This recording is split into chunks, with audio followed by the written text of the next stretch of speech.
Birds of Prey. It opened up this weekend, and did you guys go out and see it? No! No, it's not as bad as some people are telling you that it is. You know, some people out there. It's actually got a lot in it that we should probably discuss. So, let's get to it. Hello, my name is James, and welcome to Mirror Domains. And this is a movie review for Birds of Prey and the Fantabulous Emancipation of one Harley Quinn. Now, you know what?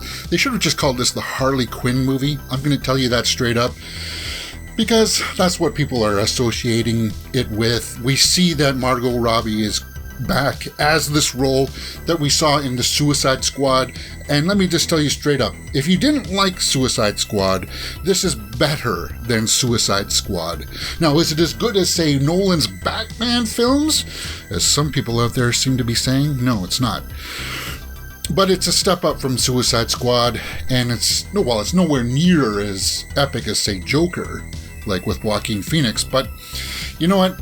I got exactly what I wanted out of this film. I wasn't expecting a masterpiece, and I think if you had that expectation going in that you wanted this to be like the best thing since sliced bread, well, you're not going to get that. Now, you heard things like they had some reshoots in this, that, you know, they had some problems with the tone. I didn't get any of that when I was actually watching it. It does happen in sort of a weird, non-linear fashion at times. We get to see flashbacks and explanations as to where some characters come from, so it's not linear.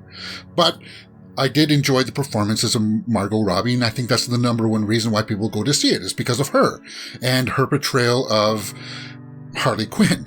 And if you liked Harley Quinn, then you're going to like this movie. If you like Margot Robbie, then you're going to love this movie, because, as I said in my little synopsis, I think she's born to play this role, and she does a fantastic job with it. Okay, let's talk about some of the bad things, though. Some of the script, I can understand some people saying, well, yeah, the dialogue a little bit at times was a little bit clunky. I didn't really have an issue with that, because I figure, you know what, it's not top tier entertainment here like Joker. I know that. We know that, right? But it's now middle of the road. It's like Fast and Furious, kind of, you go in, you turn off your brain, you have some popcorn, and you just have a fun time. And if you do that, you are going to have a fun time with this movie. We do have some other concerns, though, to address, and I will do that perhaps after my score, because there is some clout out there of people wanting to use this as like a feminist message movie. I'll deal with that afterwards, because when I was watching this movie, I never got any of that whatsoever. You know, people wanted to go into this and say, well, it's sort of like Captain Marvel. It has an SJW message to it. No, it doesn't. I never got that impression from this at all. It was just trying to deal with Harley Quinn in this situation that she is in.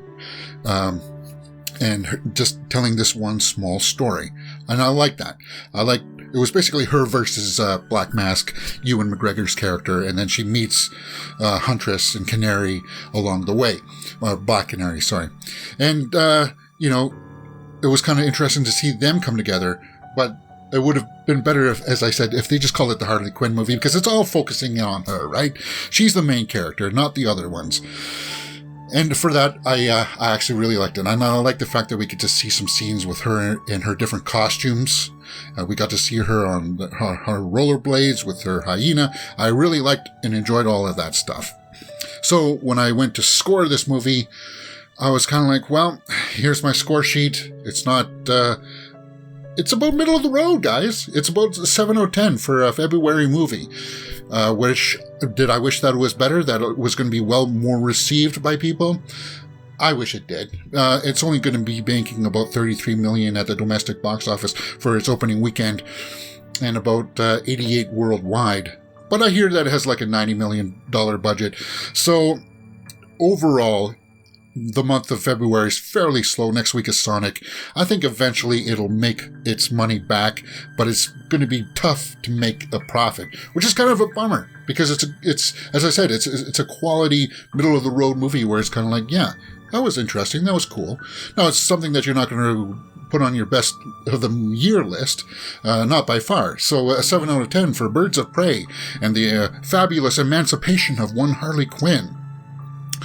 And now we got to talk about some really negative stuff, because when I'm watching this and I'm watching a lot of the feedback, I see people out there saying, well, this is a misandrous movie because all the men in it are bad guys. There's no redeeming good male character. It's all girls beating up on bad guys. I never got any of that. You know, this movie, it doesn't have it on the nose like, say, Captain Marvel did when she's kicking butt, and then all of a sudden that song comes on, I'm just a girl. No. There's nothing like that in this movie that's so on the nose. Now, I could see some people trying to, take their point of view and run with it and say, well, you know what, this is pro-feminist and they do hate men and it's all men bashing. No, don't get sucked into that, because it's not like that at all. It's a Harley Quinn movie, and it's a very, very borderline cartoonish Harley Quinn, and I kind of enjoyed that aspect of it. Don't get sucked into that negativity, whirlpool of just kind of toxic thinking of just man bashing. It's not, and I don't think they were trying to do that. I never got that across, that feeling from it. I just felt like it was just a Harley Quinn movie. And that's it. That's the bottom line. 7 out of 10. I'm not going to ramble on anymore. I think you guys should go out and see it on its second weekend. If you haven't seen it this opening weekend, it's something that'll just be kind of like, yeah, that wasn't bad. All right, that's it. YouTube is recommending a video for you to watch right there, and you can see my latest one just right up here. My name is James, and you're watching Mirror Domains. If you've liked what you've seen, please hit that thumbs up button and subscribe right there.